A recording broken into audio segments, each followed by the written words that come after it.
ఉపరితల ఆవర్తనం రుతుపవన ద్రోణి ప్రభావంతో రాష్ట్రంలోని పలు జిల్లాల్లో అక్కడక్కడ భారీ వర్షాలు కురుస్తున్నాయి. ఈ నెల 28 వరకు పలు జిల్లాల్లో తేలికపాటి వర్షాలు పడే అవకాశం ఉందని వాతావరణ శాఖ తెలుపుతోంది. ఇక కొమరంభీం, ఆసిఫాబాద్, మంచిర్యాల, నిర్మల్, పెద్దపల్లి జిల్లాలో భారీ నుంచి అతి భారీ వర్షాలు కురుస్తాయని హెచ్చరించింది. దీంతో ఆయా జిల్లాలకు రెడ్, ఎల్లో అలర్ట్ జారీ చేసినట్టుగా తెలిపింది.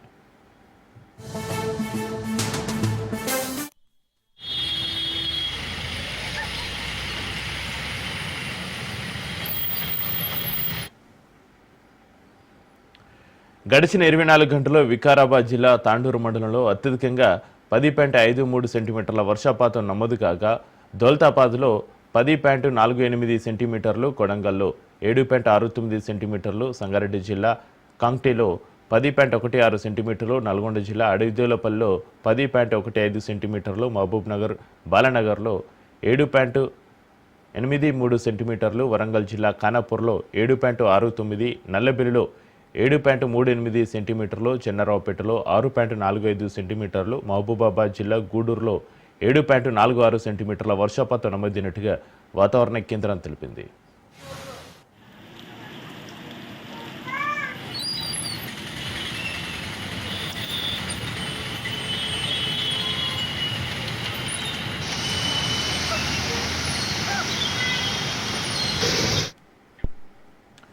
ఉపరితల ఆవర్తనం రుతుపవన ద్రోణి ప్రభావంతో రాష్ట్రంలోని పలు జిల్లాల్లో అక్కడక్కడ భారీ వర్షాలు కురుస్తున్నాయి. ఈ నెల 28 వరకు పలు జిల్లాల్లో తేలికపాటి, కొమరంభీం, ఆసిఫాబాద్, మంచిర్యాల, నిర్మల్, పెద్దపల్లి జిల్లాలో భారీ నుంచి అతి భారీ వర్షాలు కురుస్తాయని హెచ్చరించింది. దీంతో ఆయా జిల్లాలకు రెడ్, ఎల్లో అలర్ట్ జారీ చేసినట్టుగా తెలిపింది.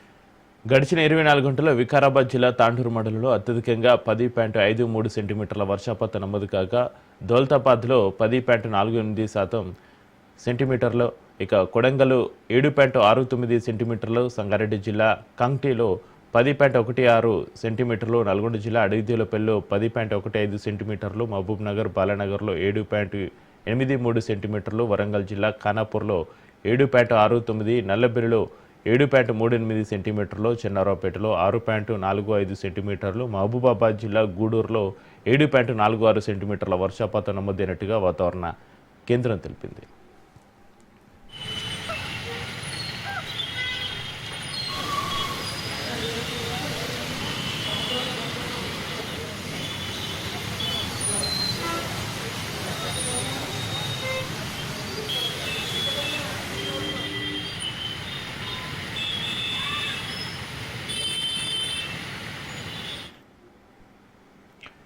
బీసీలకు 42% రిజర్వేషన్లపై న్యాయపరమైన సమస్యలు వస్తే ఎదుర్కోవడానికి సిద్ధంగా ఉన్నామని డిప్యూటీ సీఎం బట్టి విక్రమార్క తెలిపారు. కులగణన సర్వే ఆధారంగానే బీసీలకు 42% రిజర్వేషన్లు ఇవ్వాలని నిర్ణయించామన్నారు. కులగణన అవసరం లేదని బీజేపీ మాట్లాడిందని, తెలంగాణ ప్రభుత్వం రాహుల్ గాంధీ ఒత్తిడితో జనగణనలో కులగణన చేరుస్తామని ప్రధాని మోడీ ప్రకటించారన్నారు.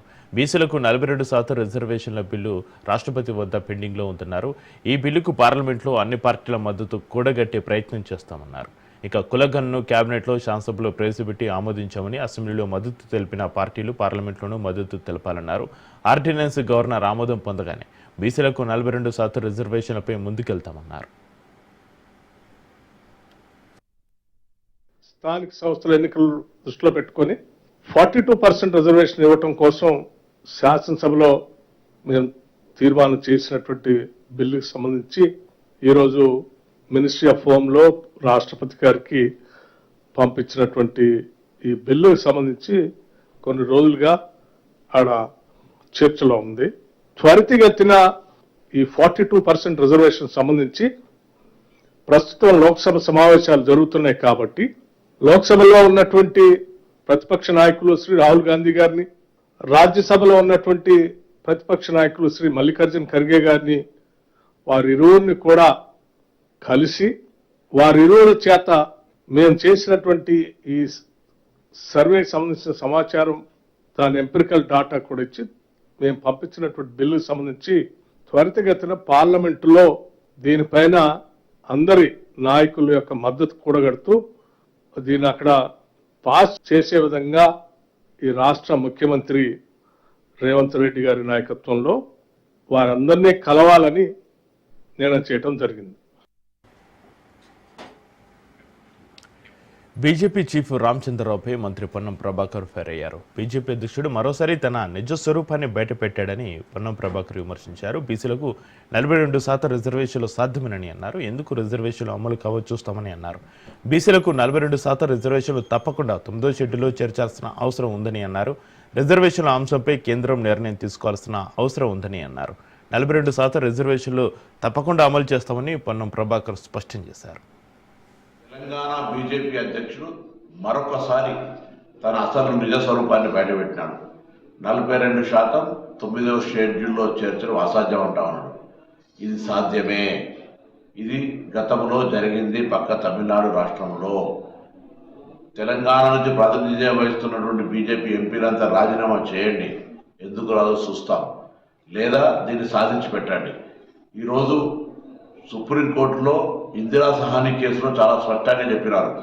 రాష్ట్రాల్లో ఒకవేళ ప్రామాణికమైన సమాచారం ఉంటే, ఎంపైరికల్ డాటా ఉంటే తప్పకుండా రాష్ట్రాలు నిర్ణయం తీసుకోవచ్చు అని చెప్పినాయి.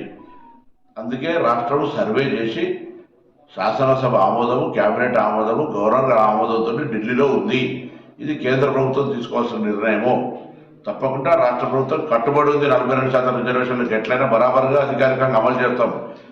ఆనాడు మండల్ కమిషన్ చేస్తే కమండల్ అన్నది మీరే. ఇలా మళ్ళీ మీ యొక్క వక్ర బుద్ధిని ఈరోజు మళ్ళీ బీసీలపై కుట్ర చూపెడతా ఉన్నారు. దీన్ని తెలంగాణలో ఉన్నటువంటి అన్ని బీసీ వర్గాలు, కుల సంఘాలు బీజేపీ నిజ స్వరూపాన్ని గమనించి 42% రిజర్వేషన్లు ఇచ్చే ప్రక్రియలో ఆ రిజర్వేషన్లు అమలయ్యే విధంగా కాపాడుకునే ప్రయత్నంలో మరి ముందుండాలని సందర్భంగా కోరుతూ కేంద్రం బీజేపీ తప్పకుండా 42% రిజర్వేషన్ 9వ షెడ్యూల్లో చేర్చాల్సిందే.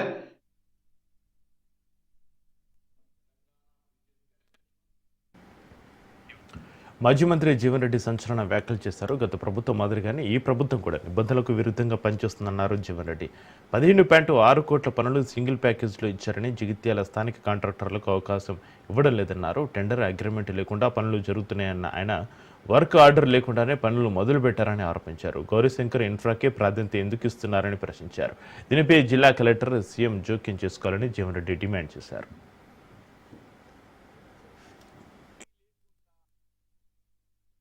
Telangana urban finance infrastructure development corporation ఏదైతుందో వీళ్ళు మున్సిపాలిటీలకు టెండర్ చేపట్టినటువంటి యొక్క నిధుల నుండి ఇప్పుడు ఏది లేకుండా దాదాపు ఒక 10 వారాల పనులు అయిపోతున్నాయి.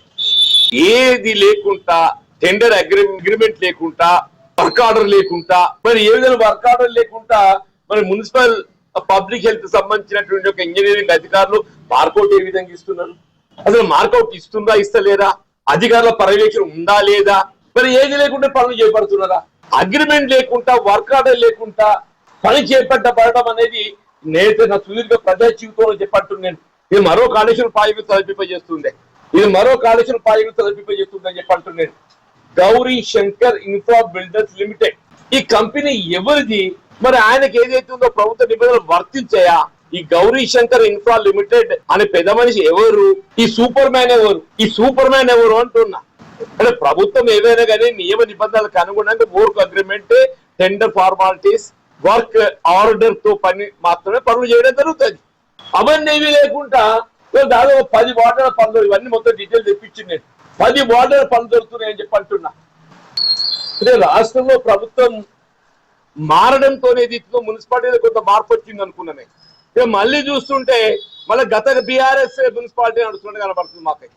ఇప్పుడు మున్సిపాలిటీ ప్రత్యేక అధికారి జిల్లా కలెక్టర్ గారు, మున్సిపాలిటీ ప్రత్యేక అధికారి జిల్లా కలెక్టర్ గారు, జిల్లా కలెక్టర్ గారి అధీనంలో ఉన్నటువంటి మున్సిపాలిటీ కొంత పారదర్శకతతో ఏ విధమైన అవకతవకలకు అవకాశం లేకుండా నియమ నిబంధనలకు అనుగుణంగా పనులు చేపడతామని చెప్పి ఎవరైనా భావిస్తామని చెప్పి అంటున్నా. జిల్లా కలెక్టర్ గారు ఏదైతే ఉన్నదో ఈ suppose to be the monitoring officer. What is happening? Mahalakshmi పథకం తెలంగాణ ప్రభుత్వం చేపట్టిన ఒక ప్రతిష్టాత్మక కార్యక్రమం. దీని కింద మహిళలు ఆర్టీసీ బస్సులో ఉచితంగా ప్రయాణం చేస్తున్నారు. Palle Velugu express, city ordinary, metro express బస్సులో రాష్ట్ర వ్యాప్తంగా ఉచిత ప్రయాణ సౌకర్యం కల్పిస్తున్నారు. ఆధార్ కార్డు లేదా ఇతర గుర్తింపు కార్డు చూపించి 0 టికెట్తో బస్సులో ప్రయాణించవచ్చు. ఈ పథకం ద్వారా 2025 జూలై వరకు 200 కోట్ల 0 టికెట్ల మైలురాయిని దాటింది. రోజుకు సగటున 30 లక్షల మంది ఈ సౌకర్యాన్ని వినియోగిస్తున్నారు. ఈ పథకం రాష్ట్రంలో విజయవంతంగా అమలు చేస్తున్నారు. ఈ పథకం మహిళల ఆర్థిక భారాన్ని తగ్గించి వారి సాధికారతకు దోహదపడుతుంది. 200 కోట్ల 0 టికెట్ మైలురాయిని దాటిన విషయాన్ని సీఎం రేవంత్ రెడ్డి ట్విట్టర్ వేదికగా పంచుకున్నారు.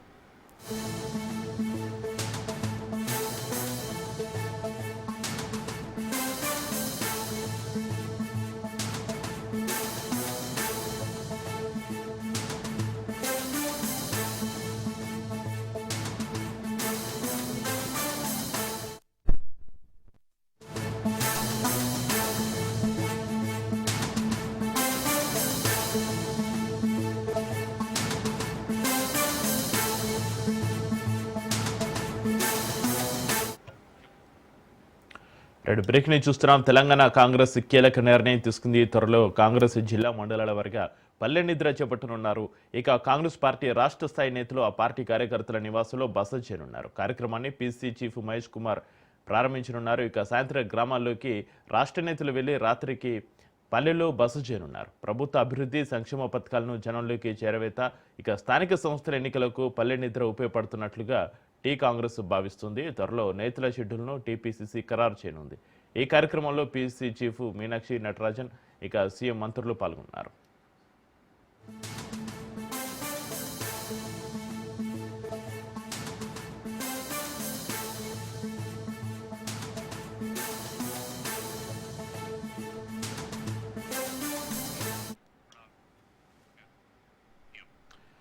విద్యారంగంలో నెలకొన్న సమస్యను పరిష్కరించాలని డిమాండ్ చేస్తూ వామపక్ష విద్యార్థి సంఘాలు నేడు విద్యార్థుల విద్యా సంస్థల బంద్ పాటించాలని పిలుపునిచ్చాయి. ఈ మేరకు SFI, AISF, PDSU, AIDSO, ఏఐఎస్పి, ఏఐఎఫ్టిఎస్, AIPSU తదితర సంఘాలు బంద్కు పిలుపునిచ్చాయి. రాష్ట్రంలో విద్యాశాఖకు మంత్రిని నియమించాలని, ప్రైవేటు కార్పొరేట్ విద్యా సంస్థల ఫీజుల నియంత్రణ చట్టం తీసుకురావాలని, ఖాళీగా ఉన్న teacher, MEO, DEO, lecturer, principal పోస్టులను భర్తీ చేయాలని డిమాండ్ చేశారు.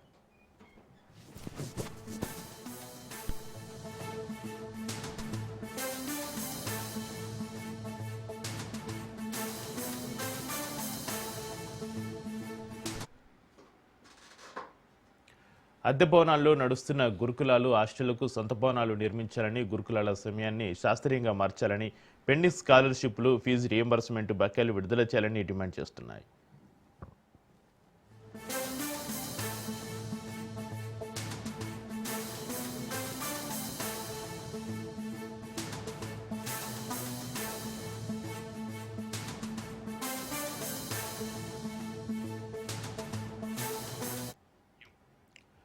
బ్రేక్ ని చూస్తున్నాం. విద్యారంగంలో నెలకొన్న సమస్యలను పరిష్కరించాలని డిమాండ్ చేస్తూ వామపక్ష విద్యార్థి సంఘాలు నేడు విద్యా సంస్థల బంద్ పాటించాలని పిలుపునిచ్చాయి. ఈ మేరకు SFI, AISF, PDSU, AIDSO, AISB, ఏఐఎఫ్టిఎస్, AIPSU తదితర సంఘాలు బంద్కి పిలుపునిచ్చాయి. రాష్ట్రంలో విద్యాశాఖకు మంత్రిని నియమించాలని, ప్రైవేటు కార్పొరేట్ విద్యా సంస్థలో ఫీజుల నియంత్రణ చట్టం తీసుకురావాలని, ఖాళీగా ఉన్న teacher, MEO, DEO, lecturer, principal పోస్టులను భర్తీ చేయాలని డిమాండ్ చేశారు.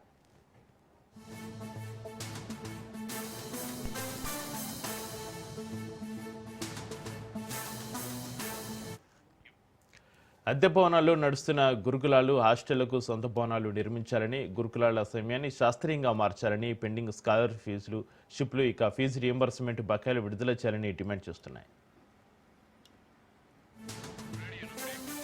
ప్రభుత్వంపై సిపి నేత రామకృష్ణ ఆగ్రహం వ్యక్తం చేశారు. స్మార్ట్ మీటర్లపై అదనంతో ఒప్పందం చేసుకున్నారని, ప్రజలపై 1,10,000 కోట్ల భారం మోపుతున్నారని మండిపడ్డారు.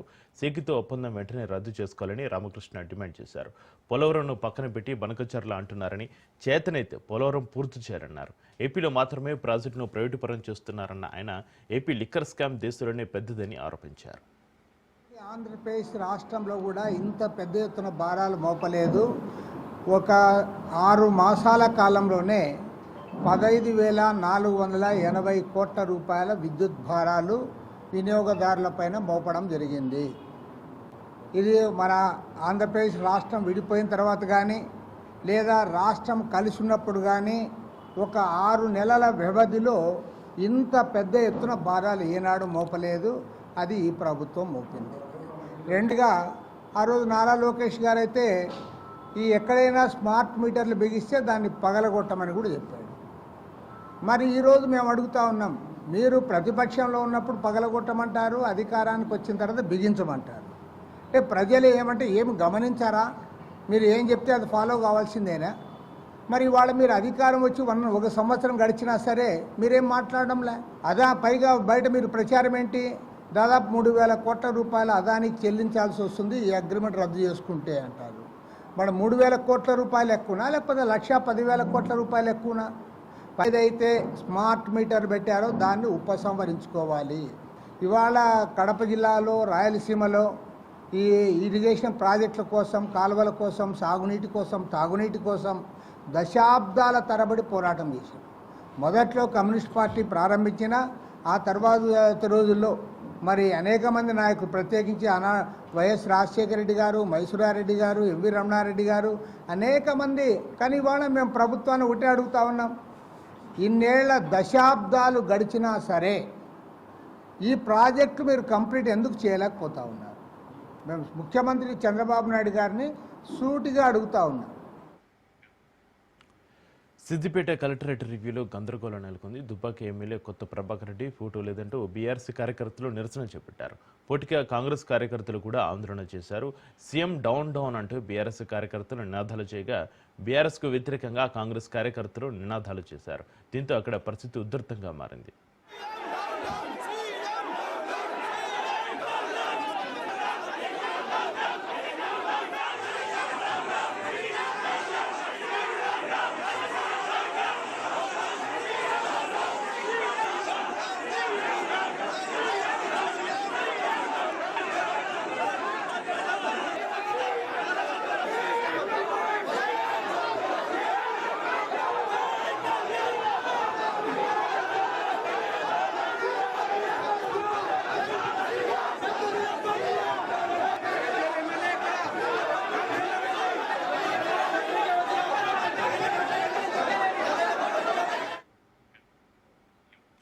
అనుచిత అభ్యంతరకర వ్యాఖ్యలను సాయించేదే లేదని కూటమి ప్రభుత్వం హెచ్చరిస్తున్న వైసీపీ టీడీపీ నేతలు తగ్గేదేలే అంటున్నారు. పోటాపోటీగా దూషణలకు దిగుతూ రాజకీయంగా రచ్చ చేస్తున్నారు. నగరిలో మాజీ మంత్రి రోజా సంచలన వ్యాఖ్యలు చేశారు. గాలిలో కలిసిన గాలివారు అంటూ గాలి భానుప్రకాష్పై హాట్ కామెంట్స్ చేశారు.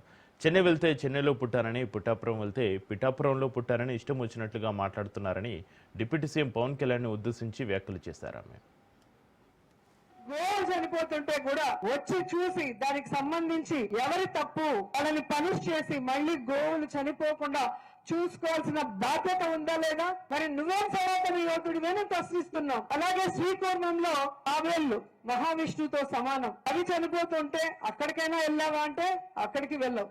కానీ తమిళనాడుకి వెళ్తాడు. తమిళనాడుకి వెళ్ళి నేను తమిళనాడులో పుట్టా, తమిళనాడులో పెరిగినా.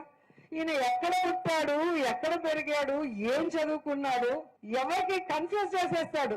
గుంటూరుకి వెళ్ళినప్పుడు ఇక్కడే పుట్టానంటాడు, ఒంగోలుకి వెళ్తే ఇక్కడే పుట్టానంటాడు, పిఠాపురం వెళ్తే ఇక్కడే పుట్టానంటాడు. మొన్న తమిళనాడుకు పోయి ఇక్కడే పుట్టాను, తిరుపతి మురుగడు నా అభిమాని, దేవుడైన అభిమాని అని చెప్పుకునే స్థాయికి ఆయనకి పిచ్చి ముదిరిపోయింది. ఆయన ఒక సినిమాలో డైలాగ్ చెప్పాడు, నాకు కొంచెం తిక్కుంది దానికి ఒక లెక్క ఉంది అని. చంద్రబాబు నాయుడు బాగా లెక్కిస్తున్నట్టున్నాడు. ఆ తిక్క ముదిరి పాకం పడుతుంది తప్ప తగ్గట్లేదు. ఈ రోజు ప్రజలకి రేషన్ ఇవ్వడానికి వెహికల్ వెళ్ళాలంటే డ్రైవర్లకి జీతాలు ఇవ్వడానికి డబ్బులు ఉండవు, డీజిల్కి డబ్బులు ఉండవు. కానీ ప్రజల డబ్బులతో వీళ్ళు స్పెషల్ ఫ్లైట్లు కొనుక్కొని, హెలికాప్టర్లు కొనుక్కొని ఏ విధంగా ఎంజాయ్ చేస్తున్నారో ఈ రాష్ట్ర ప్రజలు కూడా గమనించాల్సిన బాధ్యత ఉంది. అందరూ వీకెండ్ కి ఫ్యామిలీని చూడటానికి వెళ్తారు, సాటర్డే సండే హాలిడే అయితే. కానీ పవన్ కళ్యాణ్ వీకెండ్ కి మాత్రమే ఆంధ్రప్రదేశ్ కి వస్తాడు. అంతవరకు షూటింగ్ చేసుకుంటాడు, డబ్బింగ్ చేసుకుంటాడు, ఆయన కార్యక్రమాలు చేసుకుంటాడు. ఎందుకని అంటే శుక్రవారం చంద్రబాబు నాయుడు, లోకేష్ హైదరాబాద్ కి వెళ్ళిపోతారు కాబట్టి ఆ గ్యాప్ ఫిల్ చేయడానికి ఈయన వస్తాడు. మహిళలకి రక్షణ ఇవ్వడానికి, పోలీసులకి పని చేసుకునే అవకాశం మీరు. ఎంతసేపు రెడ్ బుక్ రాజ్యాంగం, ఎవరి మీద కేసు పెడదామా, ఎవరిని లోపలేద్దామా, ఎవరిని కొడదామా, ఎవరిని బెదిరిద్దామా అని మీరు తెలుసుకోవాల్సింది రాష్ట్రంలో ఉన్న తెలుగుదేశం పార్టీ జనసేన నాయకులు తెలుసుకోవాలి. ఇప్పుడే అంటే హైదరాబాద్ కు పారిపోయే వాళ్ళు రేపు జగనన్న ప్రభుత్వం వస్తే వీళ్ళు హైదరాబాద్ కాదు అమెరికాకు పారిపోతారు. ఆ రోజు మిమ్మల్ని కాపాడటానికి ఎవ్వరూ ఉండరు. వీళ్ళని నమ్మకం ఈ రోజు కనుక వైఎస్ఆర్ కాంగ్రెస్ పార్టీ వాళ్ళని మీరు టార్చర్ పెట్టినా, కేసులు పెట్టించినా, కొట్టినా దానికి 100 రెట్లు మీకు వడ్డీతో కూడా తిరిగి ఇచ్చేస్తామని కూడా ఈ సందర్భంగా తెలియజేసుకుంటాం.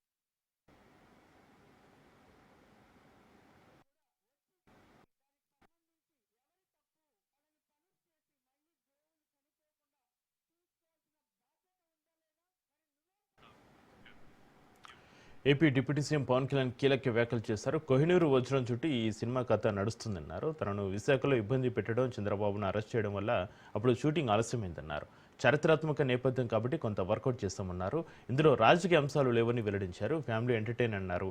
ఇక సినిమానా రాజకీయాల అంటే తన ప్రియారిటీ రాజకీయాలకే అని పవన్ కళ్యాణ్ స్పష్టం చేశారు. తన వల్ల నిర్మాతలు నష్టపోయారన్నారు. తన సినిమాల ఆలస్యం వద్ద వారు బలయ్యారని వారు ఆవేదన వ్యక్తం చేశారు. ఇక రెమ్యునరేషన్ గురించి ఆలోచించలేదని, సినిమా పూర్తి చేయాలని పనిచేస్తారన్నారు పవన్ కళ్యాణ్. జనసేన పార్టీ నడుపుతున్నప్పుడు స్టార్ట్ చేసిన సినిమాలు ఇవన్నీ. వాటి నేపథ్యంలో ఎలక్షన్స్ అయిన తర్వాత, పదవి బాధ్యతలు తీసుకున్న తర్వాత, గవర్నమెంట్ లో భాగస్వామ్యం తీసుకున్న తర్వాత చాలా కొంచెం ప్రత్యేక పరిస్థితుల్లో సినిమా చేయడం జరిగింది. కోహినూర్ డైమండ్ ప్రపంచవ్యాప్తంగా ప్రసిద్ధి. దాని చుట్టూ దాని రక్త చరిత్ర కూడా తెలుసు. అలాంటి చోట జరిగే కదా ఇక్కడ జరిగిన కోహినూర్ వజ్రం ఇది దాదాపు 3-4 సంవత్సరాల్లో క్లోజ్ టు 5 years పట్టింది. 2 కరోనా వేవ్స్ బాగా ఇబ్బంది పెట్టినాయి. మ్యాన్ మేడ్ డిజాస్టర్ గత ప్రభుత్వం చేసిన సమయంలో కరెక్ట్ సినిమా చేద్దాం అనుకున్న సమయంలో చంద్రబాబు గారిని చేసేయడం, నన్నేమో వైజాగ్లో ఇబ్బందులు పెట్టేయడం, వీటన్నిటిలో చాలా డిఫికల్టీస్ వచ్చింది సినిమా పూర్తి చేయడానికి. చారిత్రాత్మక నేపథ్యం కాబట్టి కొంత జిజియా మీద ఒక రివోల్ట్ ఎలా ఉంటుంది అంటే, ఒక హిందూగా నువ్వు వెళ్తున్నాలంటే క్యూలో నుంచొని for being Hindu you have to pay tax. So అలాంటి ఇంట్రెస్టింగ్ ఎలిమెంట్స్ ఉన్నాయి. And it's more of a wholesome entertainer తప్ప దీంట్లో ఏ విధంగా పొలిటికలైజ్ అనేది ఏముండదు. ఫ్యామిలీ ఎంటర్టైనర్ కాదు. ఇది నేను చేయడం వల్ల దీనికి ఇంకేదైనా రంగులు ఆపాదించబడతాయో నాకు తెలియదు కానీ, బట్ నేను మటు సినిమా చేసినప్పుడు it is beyond politics. Late అయిపోయిన సినిమాని ప్రమోట్ చేయాల్సిన బాధ్యత నా మీద ఉంది. అంతేగాని ఎందుకంటే నాకు రెమ్యునేషన్ కూడా దీనికేమి రేపు హిట్ అయితే నాకు తెలియదు కానీ, సో అలాంటి పరిస్థితుల్లో రిలీజ్ చేశాను. ఎందుకంటే ముందు సినిమా ఆడాలి, సినిమా రిలీజ్ అవ్వాలి, నిర్మాత బయటపడాలి అన్న సదుద్దేశం. అది ఏమాత్రం హోప్లెస్ పొలిటికల్ సిచ్యువేషన్లో ఉండి సినిమాలు చేస్తా 10 రూపాయలకి 15 రూపాయలకి టికెట్లు ఏదైనా రిలీజ్ అయితే ఇబ్బందులు పెడతాం. నాకు వీటన్నిటికీ దాటి అధిగమించి ఇక్కడ దాకా రావడం చాలా పెద్ద విజయం అనిపించింది. ఏపీ మంత్రి అచ్చెన్నాయుడు సంచలన వ్యాఖ్యలు చేశారు. విజయనగరం జిల్లా కొత్త వలసలో నిర్వహించిన సుపరిపాలనకు తొలి అడుగు సభలో పాల్గొన్నారు. 18 నిండిన మహిళలకు ఆడబిడ్డ నిధి పథకం కింద నెలకు 1500 ఇవ్వడంపై మంత్రి సంచలన వ్యాఖ్యలు చేశారు. 1500 ఇచ్చే పథకం అమలు చేయాలంటే ఏపీని అమ్మాలి అన్నారు. ఇక ఆగస్టు 15 నుంచి ఫ్రీ బస్సు వస్తుందన్నారు. ఇక మిగిలింది ఒకటే అన్నారు. ఈ పథకం ఎలా అమలు చేయాలనే అంశంపై ఆలోచిస్తున్నామని అచ్చెన్నాయుడు మనసులో మాట వెల్లడించారు. దుర్మార్గంగా ల్యాండ్ టైటిలింగ్ యాక్ట్ తీసుకొచ్చాడు. ఆ చట్టం తీసుకొచ్చాడు. అది అమలైతే మన పీకలకి ఉరేయడమే. భూమి మన దగ్గర ఉంటుందట, మన పాస్ పుస్తకాలు, మన టైటిల్ డీడ్స్ జగన్మోహన్ రెడ్డి తీసుకొని తనఖా పెట్టి డబ్బు తెచ్చుకుంటారు. ఎవరైనా ఇటువంటి దుర్మార్గమైన ఆలోచనలు వచ్చాయా? ఎలక్షన్ లో చెప్పాం, ఈ చట్టం అమలైతే రైతులకి ఉరితాడే అని చెప్పాం. మమ్మల్ని గెలిపించండి, ఆ చట్టాన్ని రద్దు చేస్తామని చెప్పాం. ఈ సంవత్సరంలో ఏవైతే సూపర్ 6 ఇచ్చామో అన్ని చేసాం. ఒక్కటే మిగిలిపోతుంది, ఆడవాళ్ళకి నెలకి 1500. అది చెయ్యాలంటే ఆంధ్రాని అమ్మాలి. ఇంకా ఆలోచన చేస్తుంది. అంత డబ్బు అవసరం ఉంది. ఏమి చేయాలి, ఎలాగా పథకం అమలు చేయాలి ఆలోచన చేసి చంద్రబాబు నాయుడు గారు ముందుకెళ్తున్నారు. ఒక సంవత్సరంలో ఇన్ని బాధలు ఇబ్బందులున్నా ఇన్ని హామీలు అమలు చేస్తే ప్రతి ఓడు దారిని పోయిన దానయ్య వచ్చి చంద్రబాబు వచ్చాడు, ఎన్డీఏ ప్రభుత్వం వచ్చింది, సంవత్సరం అయ్యింది, ఒక్క పథకము ఇవ్వలేదంటే నేను ఎన్ని మీటింగులు పెట్టి పడుకున్నోడికి లేపగలం, పడుకున్నట్టుగా నటించినోడికి లేపగలం.